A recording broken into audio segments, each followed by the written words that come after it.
Hey, how's it going? For some reason, one of my all-time favorite games is Folklore for the PS3. Developed by Game Republic, released in late 2007. There were plans of a sequel to the series for the PSP, but low sales and the fact that Game Republic shut down in 2011 left this a standalone IP. I'd like to take a look back at the game, see if it's as good as I remember, if the rose-tinted glasses are accurate, or just obscuring the past. The backdrop for this mystery is the quaint little village of Doolin, inspired by a village in Ireland of the same name. We follow Ellen, who was invited by her mother back to the village she heard stories about growing up, and Keats, a reporter for an occult magazine who is following a tip from a mysterious caller. Once the duo arrives, they find a body sitting ominously on the cliffside. Ellen thinks that this may be her mother, while Keats wonders whether either of these people called him here. Unfortunately, the body belongs to a dead woman. Fortunately for our duo, they arrived on the night of Samhain, the night where the fairy realm is accessible to the mortals. Doolin, in the game, has a henge located to the south, which just happens to be open on the night of Samhain, allowing Ellen and Keats to adventure into the netherworld and try to communicate with the dead. This leads our pair down a rabbit hole of a 17-year-old murder mystery that surrounds every aspect of this seemingly innocent village. Something that I think is vital to a game's identity is the atmosphere of the environments you explore. And I believe Folklore really excels in this aspect. From the eerie setting of the village or the vibrant forests of the fairy realm, to the ravaged streets of Warcadia, every environment felt appropriate and made the overall world feel lived in. Most of the characters you will meet will be in the overworld, during the day as the villagers, yet during night as the patrons of the tavern. The other group of characters are comprised of the realm inhabitants, each visually different yet fundamentally the same, just a text box. Where each realm's denizens don't have much going for them, the tavern patrons are all unique and personality-filled in both design and the cadence of their speech. These characters are fleshed out through various optional quests handed out at the tavern. Beyond that, only two of them get any real screen time during the main story, those being the Scarecrow with Ellen and Belgay with Keats. Both fit well for their respective storylines, as they do not feel out of place accompanying the player, serving as a guide and representative for the Netherworld leaders. Yet this story is told through the different perspectives of Keats and Ellen, with much of the information being given through non-voiced cutscenes, all taking on a storyboard aesthetic, which is such a treat to watch through again as it's not a style overly used in video games. While they may go through the same locations, each zone is slightly different, and each denizen treats the player slightly different as well. This allows for the game to put a lot of focus on the environmental feel of each zone, creating different experiences from level to level, while also creating visually memorable zones. Shifting away from world building and moving on to the plot. Overall, I do feel like the plot for this game is intriguing and unique. Yet, that doesn't excuse it from needing overused tropes to help drive the narrative. At the start of the game, it's revealed to the player that Ellen has little to no memory of her childhood. This is the reason why she's returning to the village, to learn of the past. This amnesia-like situation is used to the game's benefit to set up plot reveals later on through flashbacks. I understand why amnesia is used to help pace the plot in this game, as it does feel natural paired with the dungeon-based progression. I think it ends up helping the plot stay afloat for a good portion of the game.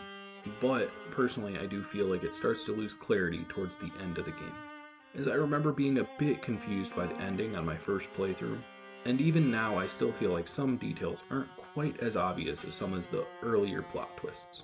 But once the credits roll and all the questions start to get answered, man does this game feel satisfying to finish. This game plays like an action RPG. Both Keats and Ellen play slightly different, using the folks they fight as weapons. Despite using the same creatures, name-wise, their abilities are not the same, giving both perspectives a different enough feel. For the most part, the game plays out in Zelda-like dungeons, but instead of environmental puzzles, each new enemy is a puzzle of sorts, sometimes requiring non-standard strategies to defeat, with strategies to these fights being found in the picture book, a hint section for each dungeon.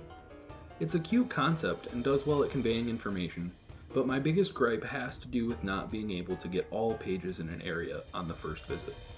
Because each book is just for one zone, the need to backtrack to get a page you missed feels bad when it only helps for the zone you've already beaten. In my opinion, initially combat works well. Each new mans you get does a different thing. You get a new one pretty frequently, so they don't overstay their welcome. The combat puzzles can be interesting and vary between each major fight.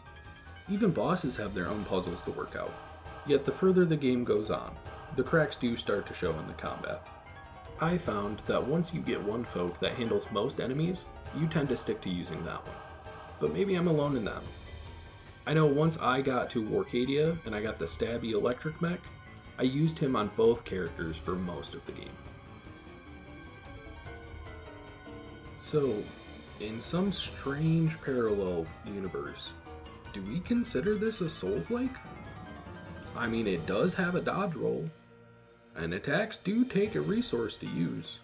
No, but in all honesty, the dodge function added more frustration than good for me for most of the game. I felt that the iframes were off, like they were almost earlier or later than the animations let on. I often would dodge into an attack on accident, to get hit on wake up, to mash dodge, just to get hit again. It was rough, but you know what? I will admit it. That's just skill issue. Towards the end, I did get used to the dodging, figuring out when to time it better. But you know what probably isn't a skill issue? Forced waggle controls. Games releasing in the mid to late 2000s had the unfortunate trend of trying to force some form of motion controls based on how successful the Wii ended up being. Unfortunately, Folklore is no different. When fighting folks, their spirits get hit out of them, and eventually you can grab them and absorb them. How do you do this? You flick the controller, over and over and over, for the whole game. They do try to change this up by having larger enemies use different timing methods for flicking the controller, but I find that's to little avail. Some of these patterns can be difficult to do well, or nearly impossible to do in the first place. Now, honestly, I hate motion controls as much as the next guy, but I will admit, that flicking the controller to defeat the first couple enemies did make the game feel a little more impactful. Then you're still throwing your controller around 3/4 of the way through the game, trying to capture a guy you won't be using because the game's going to end in an hour. It's really a fun gimmick at first, but something that is tedious and overstays its welcome pretty quickly. Now, I don't want to end on a bad note. In fact, I think this game has some wonderful music to it. And hopefully, you've been able to listen to some of it throughout the entire video. In the end, I truly enjoyed my time with this game. I don't know if I would hold this game in as high of regards as I used to when I first played it, but I definitely don't remember the blue minigame being as hard as it was to complete. I'd definitely say it's worth a playthrough if you can, or at the very least a watch through. There's a ton of playthroughs of this online. I'd give this game probably a solid B. I'd say it's memorable and engaging, but it still has some slight room for improvements. What are your thoughts on the game? Is it one of those cult classic games, or just some used shelf filler? How do you feel about the ending the first time you saw it? Up next, I think I might take a trip down a different rabbit hole. I think it might be time to experience Alice, The Madness Returns. Anyways, thanks for listening.